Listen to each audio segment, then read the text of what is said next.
All right, we're live. All right, fantastic. Welcome everyone to our Facebook Live. I'm John Gardner. This is Ravel Mendoza. Yeah, that's me, Radlin and John. That's right. From Gardner Mendoza Immigration Law. How are you guys doing today? How's everyone doing out there? Enjoying your beautiful fall? Oh, such a beautiful day today. I wish I was able to go outside more. But Well, we are busy. yes. Which is good. I was out. It was lovely. I was out and about at the courthouse, and it was very nice. You were there all morning and all day today, right? Mm-hmm. We got some good pictures from that. Thumbs up. That's right. Excellent. All right, so I'm going to be monitoring our Facebook, as you guys know, or for those who are new joining us, John and I are here to give immigration and court updates, and most importantly, to answer your questions that you may have. That's right. So we come here every Wednesday night, and we 6 give p.m. some updates, 6 p.m. And again, the primary reason we do it, we want to answer questions. So if you have any questions, anything about immigration, anything about the courts, just let us know, and we'll try to answer them, especially immigration questions or court questions. All right. So tonight we're going to go over some things. We're going to go over some state court updates, and I'm also going to talk about the driver privilege card law again. For those of you who come in here every week, you know that I always talk about this. We talk about a lot of stuff every week. That's true. We like to say the same things over and over again to hopefully kind of let it marinate. And then Radlin's going to see if she can share some immigration USCIS court updates with you, or not court, but just USCIS updates with you. And of course, answer questions. So when you put the questions in, she's going to be the one digesting them and answering Yes, them. yes. And thank you, Bridget and Ruel, for joining us. And there are other people on here, which I can't see your names right now for whatever reason. I don't know why. We can see some names, but not all. And a quick disclaimer, our lawyers make us say this. Yes, we have lawyers as well. Our lawyers make us say that, and I'm going to move this back a little bit because I feel like you're... Am I out of frame? Yeah, a little bit. You're always edging me out, honey. No, I'm not trying to. That's really not my... We're on a bench right now. This Yes. is a different... We are on a bench right now. We'll get to that in a second. But the disclaimer, the disclaimer is that we come here to do this, but this is for educational purposes only. It is not legal advice, okay? We are answering legal questions, and it's good information, but it is technically not legal advice. So don't take the information you get here and then rely on it to make an actual legal decision about what you're doing. If you hear something here that's helpful, if you want some follow-up, if you want to talk to us, you can schedule an actual consultation, and that will be legal advice. And if you become a client, of course, you can rely on everything that we do and say, okay? This is a good starting point. How about that? Yeah, this is a good starting point. And if you have questions, let us know, okay? All right, fantastic, fantastic. Okay. So I think I'm going to start out with some state court updates. Does that Okay. sound good? Sounds good. Be very brief here because everything is totally back to normal for the most part. But I just want everybody to be aware that if you have a court case coming up, whether it's a speeding ticket or something more serious, whatever. But when you do go to court, courts are open, so you got to make sure that you're there. You're going to be asked some questions when you come in. The questions have been the same now for several months. Have you been exposed to anybody who has COVID or showing symptoms of COVID? Have you traveled outside the country in the last 14 days? And are you yourself having any symptoms that you think could be COVID related? All right. You will need a mask to get into the courthouse, and you'll have to wear a mask the entire time you're in the courthouse and in the courtroom. Okay? And when you do go to court, look for markings on all the benches and everything. Everything's marked for social distancing, so you want to be careful. Make sure that you are sitting somewhere that you're supposed to be. Okay? So that's pretty much it. There are a couple courthouses that are taking temperatures, not all of them, but some of them are taking temperatures as well. All right? So blow the dust off that summons that you got several months ago. Grab your mask and make sure you're on time. Okay? So what if you have symptoms of COVID-19 symptoms and you have court? Should you, wear the mask and the shield and gloves and No. hazmat suit just to Well- protect everyone else around you? Should you still come to court? Should you still go to immigration? No, you should not. I have a client who has COVID. He thinks he's pretty confident of that. And he asked me what extra precautions he should take when coming to court. I said, don't take any extra precautions, just don't come to court. I will continue the case to a later date, which is what I did. Yeah. None of the judges, none of the sheriff's deputies, nobody wants you to be in the courthouse if you think you maybe have COVID symptoms. Okay, everyone? So if that's the case, I would, you have a couple of choices. If you have an attorney, obviously just contact your attorney, and your attorney can do what I did for you. Or you can try to call the clerk's office. That one makes me more nervous because sometimes there's a breakdown in the line of communication. You call, the clerk says, I will continue it. Maybe that never gets to the judge, and then the judge, you're not there, issues an arrest warrant, and that's hard. That's a hard mess to clean up. So my advice to you, if you have the strength, you might be better off to get close to the courthouse and tell them when you're entering, I think I have COVID. That way they will just say, whoa, do not come in here, step back. And then I don't love that. I don't love it either, but Do you have a friend that you can send to the court? Maybe. Or no, Yeah, I maybe. just I know nobody loves that, except and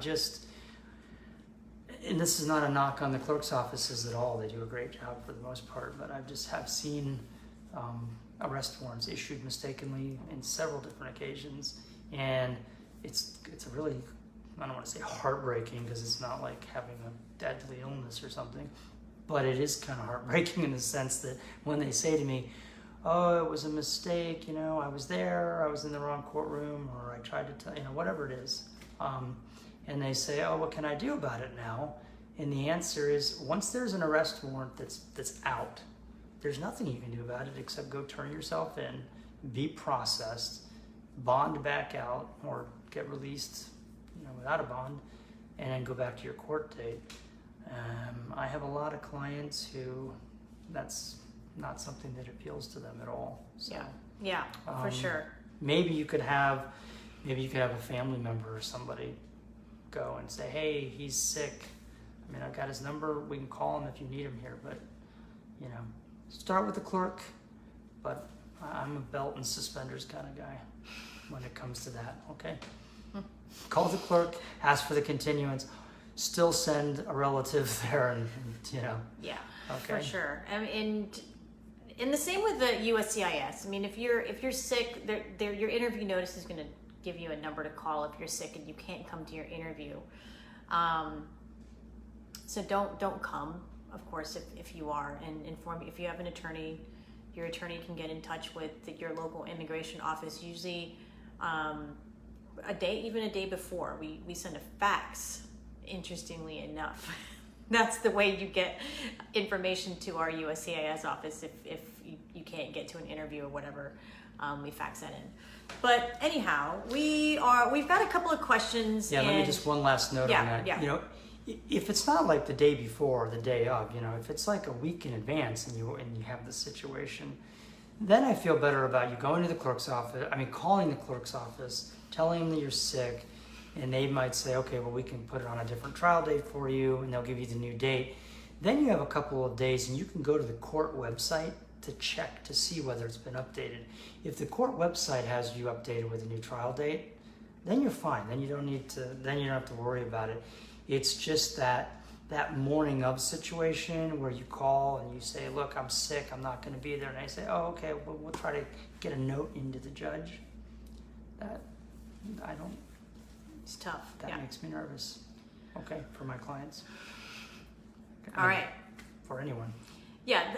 So this really is a COVID-19 update. Yeah, We're still sorry. doing COVID-19 Sorry. updates because it does still play a role in whether you can get to your court date, whether you can get to your immigration interview, all of these very important things that are really milestones in life. And I know that my clients didn't want to miss their interview date, and your clients don't want to miss court because They really don't. so you can't blame the client for wanting to come no matter what. Of course, all of us here sitting here healthy and like don't come to the court, don't come to your interview, but it's tough. Okay. Anyway, Sorry, I'll let you answer some questions now. yes. So I think, thanks for that update. We have a question. Bridget wrote this in earlier in the post that was inviting you guys to come to our Facebook Live with our daughter riding her bike on the beach. That was a really fun night. She was having a really good time riding that bike on the beach, if you guys saw that. And yes, Miss Evelina, I'm still making these ugly thumbnails. I'm sure every time you see them, you're just like, gosh, why don't you just let me do some of these thumbnails? All right, so here's the question. My husband and I had our interview on Friday. We gave her everything, hundreds of pictures, gas bill in both names, car insurance from this year with both names, lease from last and this year, Cox Internet with both names, but she says she's gonna send an RFE, a request for evidence. I have two questions. One, how long before his work permit expires does he need to file to renew? It expires in April. And how long will it take to get the request for evidence, the RFE? Should we file our response with a different lawyer? Ours messed up 4 things in our adjustment of status application. So, I just want to point out, so Bridget is talking about all this documentation, bona fide marriage documentation that she and her spouse went to. And the purpose of this marriage adjustment application is to interview the couple and see, hey, is this a bona fide marriage? Did you all get married? Not for immigration purposes. Any other reason is fine, but you can't have gotten married because of immigration. So Bridget's talking about, look, we gave everything. We gave hundreds of pictures, gas bill in both names, car insurance was from this year with both names, leases from last and this year, Cox Internet. What is going on here? Why is this immigration officer still wanting more? It depends on the immigration officer. And lawyers love to give this answer. It depends, but it really does. It depends on the immigration officer. I don't know, Bridget, if you're in Norfolk or another jurisdiction, but the officer, there are different officers and different levels of experience. I was with a very experienced immigration officer last week. She's able to look at the couple, ask a few questions, make a quick determination. All these things that you submitted would have been enough for this particular immigration officer. If the immigration officer is not necessarily super, we won't ask for the immigration. You can send it to me in Messenger and I'll give you my inside scoop. But if the immigration officer is not as seasoned, sometimes even after an interview, that's a solid interview between the couple, and what sounds like to me lots of bona fide marriage documentation, they will still ask for more. They'll still ask for more. So it really depends on the officer. It sounds like you presented a lot of things. I'd be curious to know if you're willing to share. How did your interview go? How did the questioning go with you and your husband? How did you guys meet? When did you meet? What are your birthdays? Have you met the parents? Have you met the family members? How did that conversation go? Did you guys answer all the questions right on point? Were there any hesitation? So all these things the immigration officer is taking a look at. So that it's okay. Request for evidence. You can submit more if you have more. Hopefully you do. I didn't see joint bank accounts here. Bank accounts are a big deal for USCIS. They want to see a joint bank accounts. They want to see that financial combining. They want to see that you're using the debit card at 7-Eleven, the gas station, Food Line, wherever you go, restaurants, things like that. So I don't see bank account statements here. So when you get your request for evidence, I'll jump down to the other question. Should we file our response with a different lawyer? Ours messed up 4 things in our adjustment of status application. So I'm not sure, what is the level of messing up? Is it a typo? Did we not check a box? You got to the interview and hopefully your lawyer prepared you for that interview. Yeah, I mean, did they not check a box? I just want to be clear on that. Right, exactly. We were not involved in this case. Right, yes. Did your attorney not check a box? I mean, what's the level of messing up here? You got to the interview, hopefully your attorney prepared you for that interview. Responding to a request for evidence, I think you're going to be okay with using your same attorney. I kind of like to finish out the ball game with the same players. You know, if we're right at the end, your lawyer that you've been with for probably the last year, your Yeah, the birthday of the dinner was 2019. That was one of the mistakes. Gotcha. 2019. That's annoying, but it happens. You know, we're all human. So I think that if you talk to your attorney and you know your attorney knows what's required and they know how to respond to this request for evidence, and you have more documentation to give to the immigration officer, yes, I think you should use the same attorney. It looks like typographical errors, and those are, you know, I mean, 2019 date of birth of the beneficiary and date of entry. I mean, those, you know, no Those judgment. Are, Those are typos. Date entry mishaps. Yeah. So I would be more concerned, you know, if your attorney filed something and they really shouldn't have filed it, or put your you know, the beneficiary more harm than benefit. So I would be more concerned about that than typographical errors. Again, typographical errors are super annoying. They're annoying to the client when they see them, like, what did we pay you for? To make mistakes on an application? I mean, we've made mistakes on applications. But I get how you guys feel about that, you know, like, come on. Why'd you make that mistake? But we're all human. And I think that to answer your other question, I think you should still use the same attorney because that attorney knows your case. So other question is, how long before his work permit expires does he need to file to renew it? I would go at least 120 days prior to the expiration of that. They are taking some time now, for sure, at least 120 days. And how long will it take to get the RFE?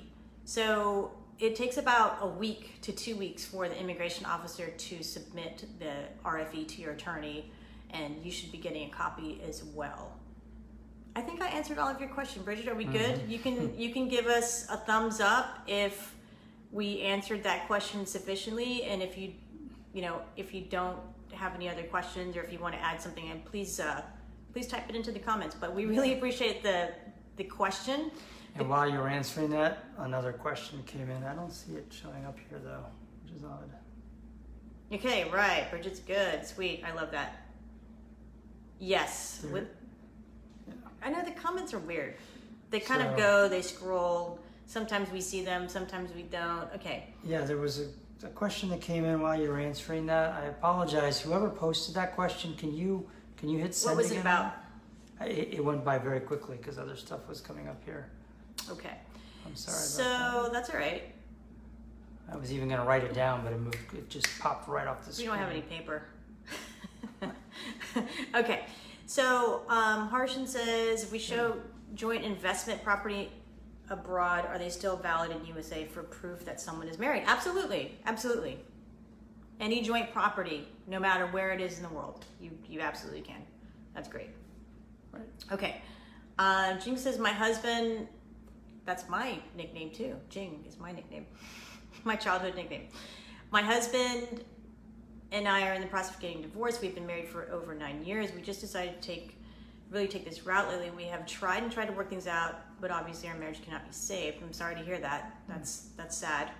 My problem is I have a pending citizenship application estimated to be done in February. Should we wait processing divorce until I get my citizenship? That is a good question. That's a good question. I think what the question, what is behind this question? You know, should I wait to file my divorce? I filed my N-400 application as a married person. I'm going to go to my interview. and now I'm going to be separated or possibly divorced. Is that going to mess up the application? What's going to happen? There are a couple of things here. Been married for over 9 years. Now, my question would be, how long have you had lawful permanent residence? That's my one question. If you've had it for 5 years, then you hopefully check the 5-year box and you don't have to submit bona fide marriage evidence that you've been continuously living with your spouse. So that's the question that I have for you. And if you want to put that in the comments, how long you've been a lawful permanent resident, then okay, over 5. So you're pretty much good to go. It's not really based on your N400 is not based on continuously living with your spouse. So there are no real ties to that. And to the marriage with regard to your N400 application, because there are 2 bases for filing for N400 and time frames. You can do it at 5 years, you can do it at 3 years if you're basing it on marriage to a U.S. citizen. So a lot of times our clients ask this question: should I do this or should I do that? I'm in a terrible marriage. What should I do? Should I get married? We can't answer those questions, right? We can't tell you what to do and what your comfort levels are as far as you're staying in your marriage, unfortunately. But I always tell our clients that you have to do what's right for you, okay? The N400 citizenship application is one thing that's going on in your life, and it's a really, really important thing. I'm not Just so you know, that came in.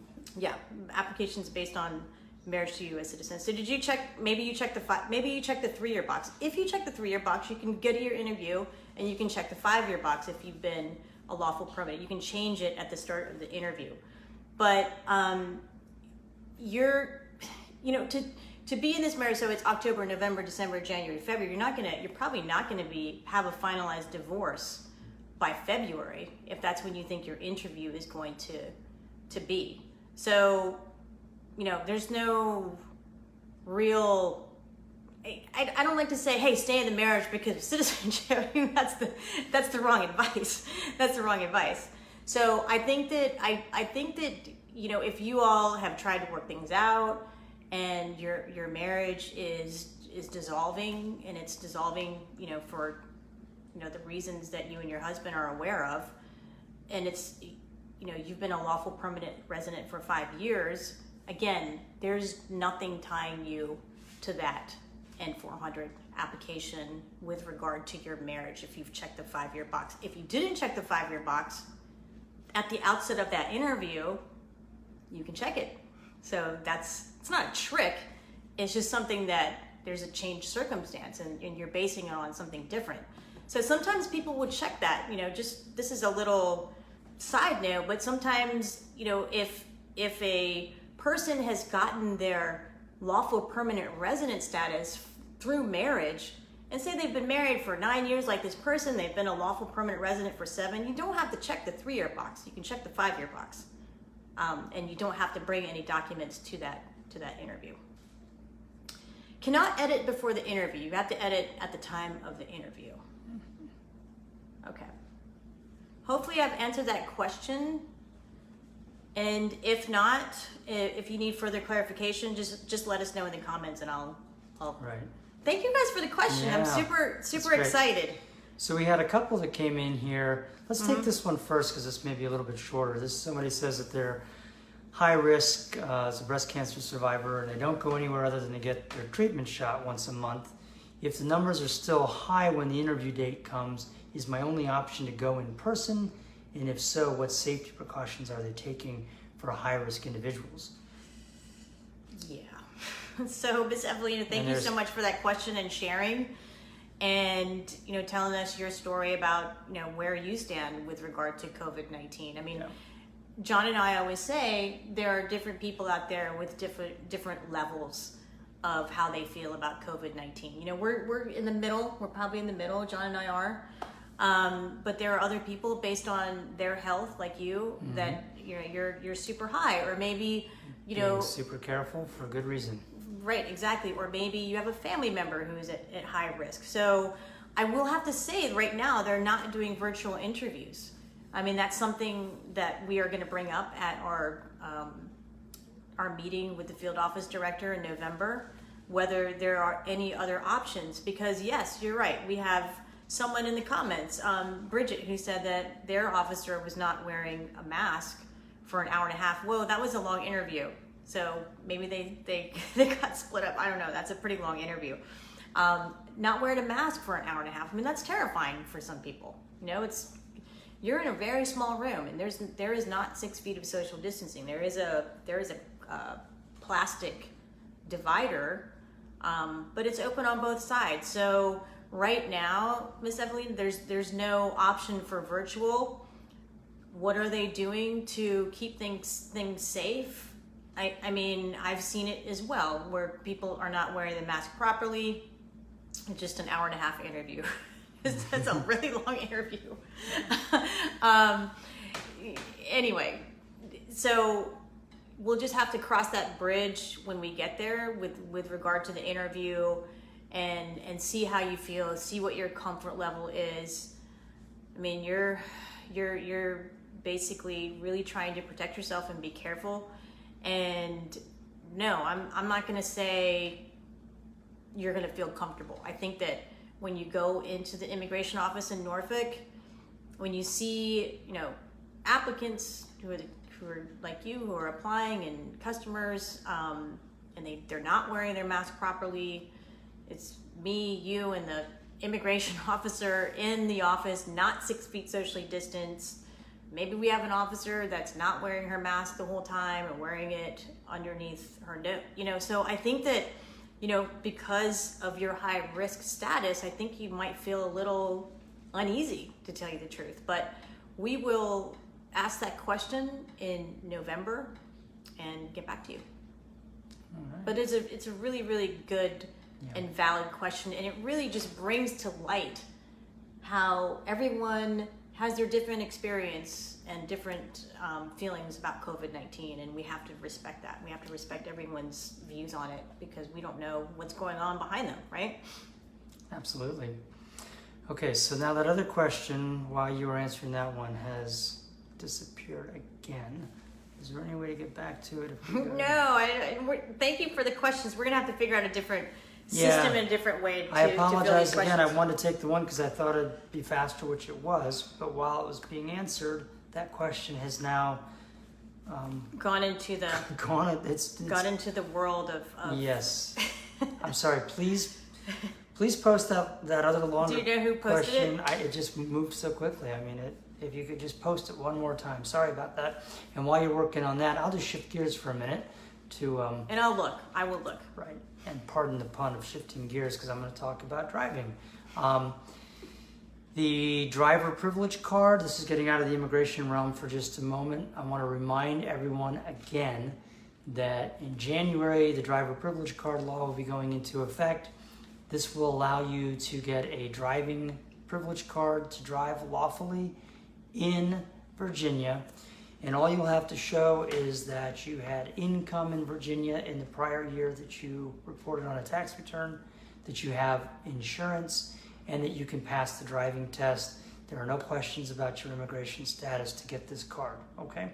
So get the word out if you know anyone who you think would benefit from this, who has all those things, but because of some immigration situation is not able right now to get a Virginia driver's license. Let them know that they should be looking into this. They can call our office. We're happy to help them, or at least tell them what they'll need or where to go to do it, okay? Because this is a big deal. A lot of folks drive because they have to for work. I know why they can't get a license, but this will change that, okay? It won't be, you can't use this ID for anything else. It'll just be for driving, but it will absolutely allow you to drive legally in Virginia. Huge, huge thing, okay? Absolutely. It's going to give so many people just weight off of their shoulders. Yeah. With regard to the I driving. mean, yeah, I can't tell you how many times, just in any given week, how many times I hear, but I have to work. I know you have to work. I get it. I completely understand. And you have to drive. to work, pretty much. Yeah. This is a big deal. So if you will benefit from this, give us a call. Or if you think you know somebody, just get the word out. Just say, hey, I heard about this driver privilege card thing. You might want to give them a call or look into it. Okay? Absolutely. And what was I going to say? I forgot. Did we miss a question? This is a question. This is not the question that we missed. This is a new question. So This is. I think this was actually a question before, and we did. Is it possible to hire an employee from the Philippines even if the business is only 3 years old? Sure, it is. It's hard. It's difficult, but it is possible. I think Roella asked. I think the other question. You're right. This was not the question, but I think the other question was, can I hire my niece in my bakery? The one that scrolled away? Yes. Okay. Can I hire my niece in my bakery?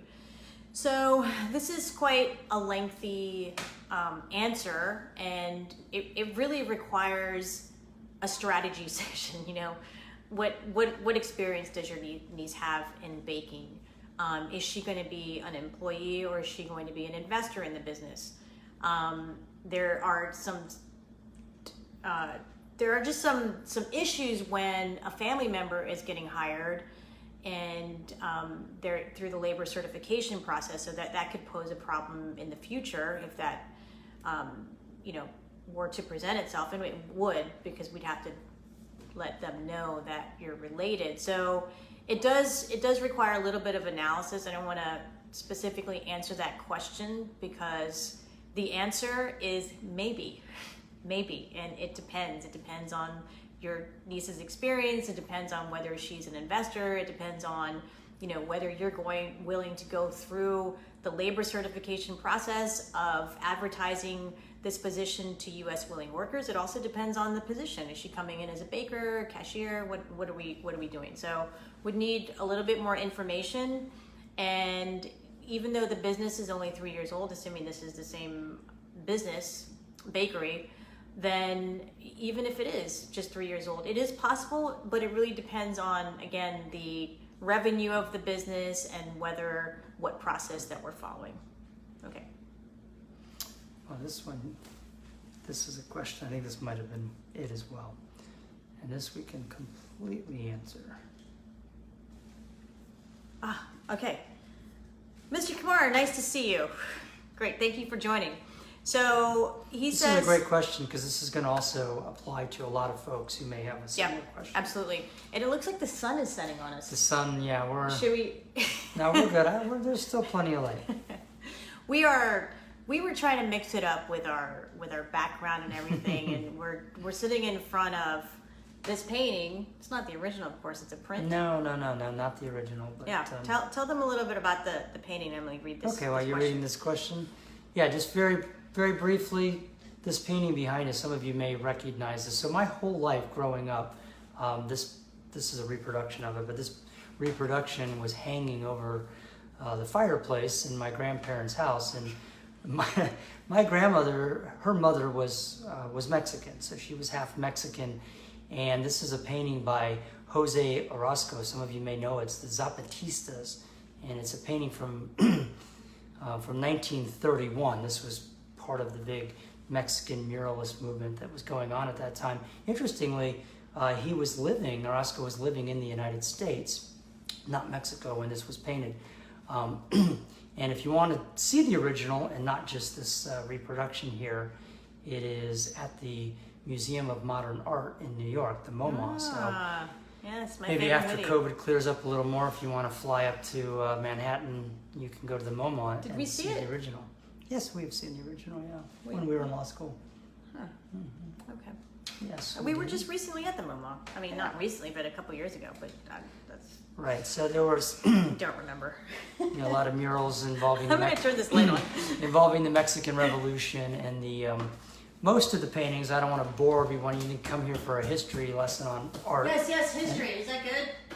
Yeah, that's great. Okay. You didn't come here for an art history lesson, but what's interesting about this is most of the paintings at that time took a very celebratory approach in representing the Zapata and his supporters, but not this particular painting. If you know about this was the Zapata's followers marching to their deaths. So it was I don't want to say controversial, but it certainly stood out at the time. So there's your brief history lesson. and oh yeah, that's right. That's right. I brought John this as well. collects books, so this is the Pearl. John Steinbeck's The Pearl.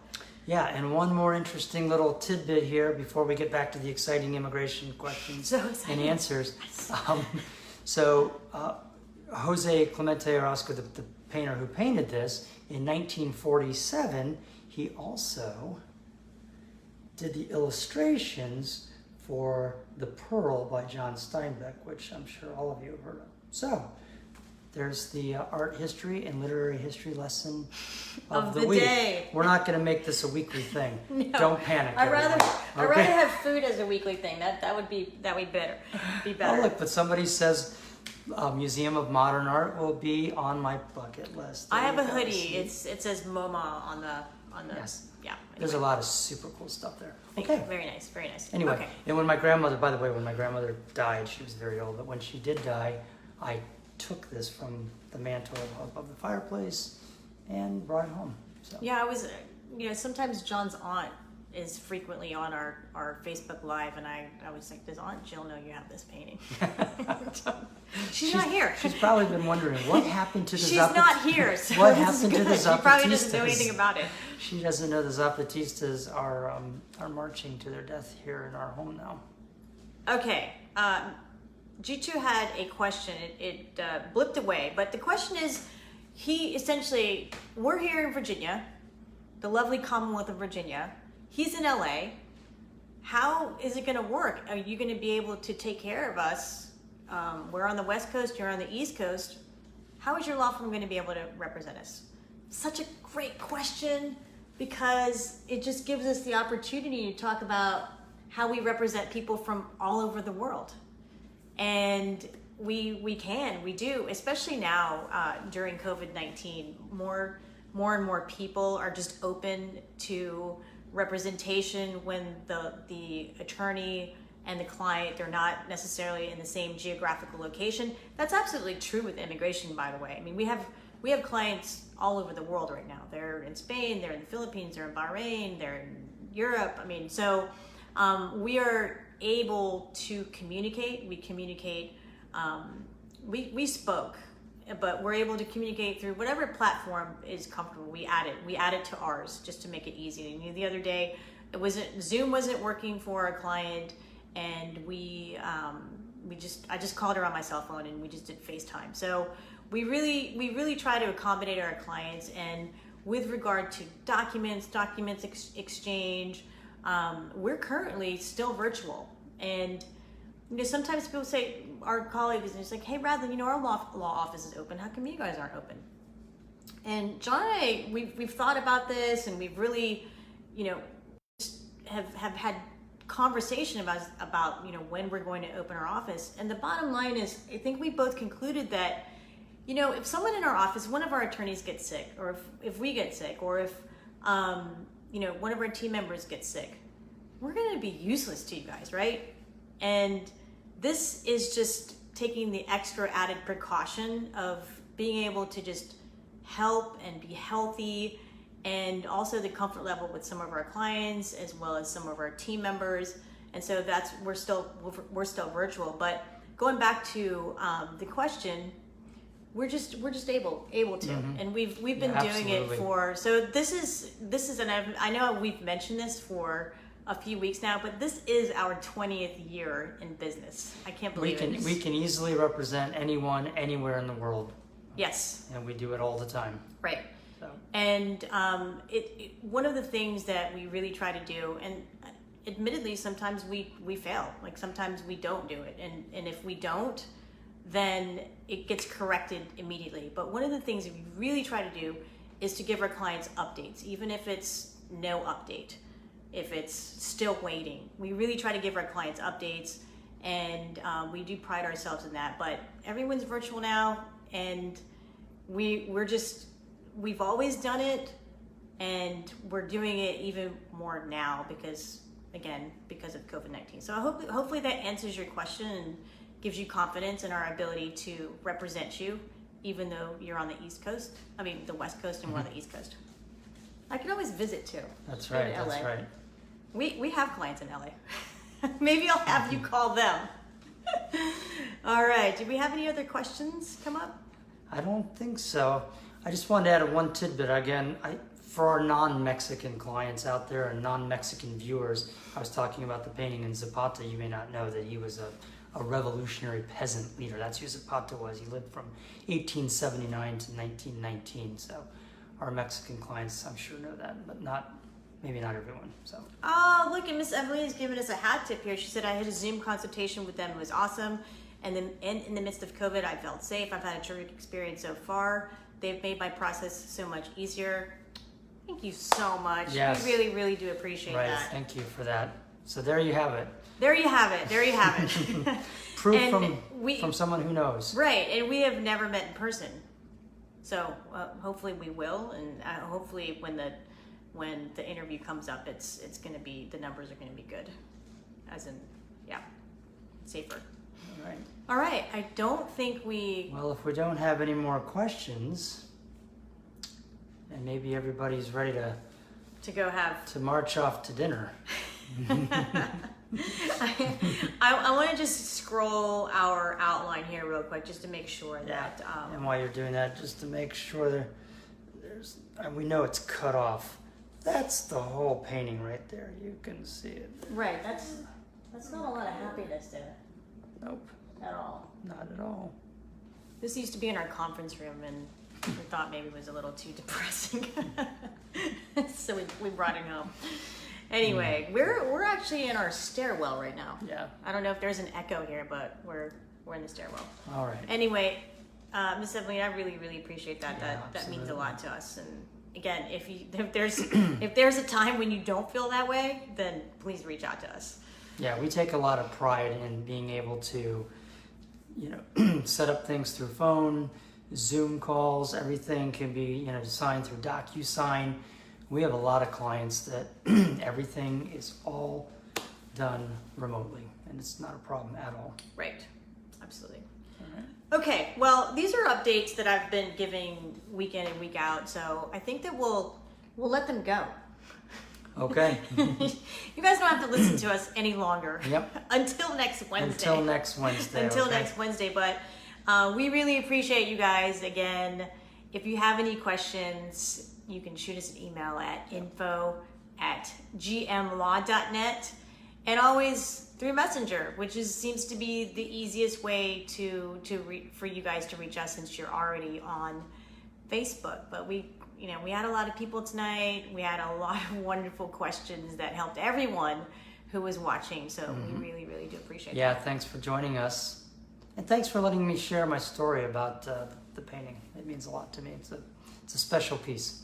Yeah, John's great-grandmother's maiden name was Salazar. That's right. So if that name had been passed to John, we'd both have a Z in our last name. That'd be cool. That'd be really cool.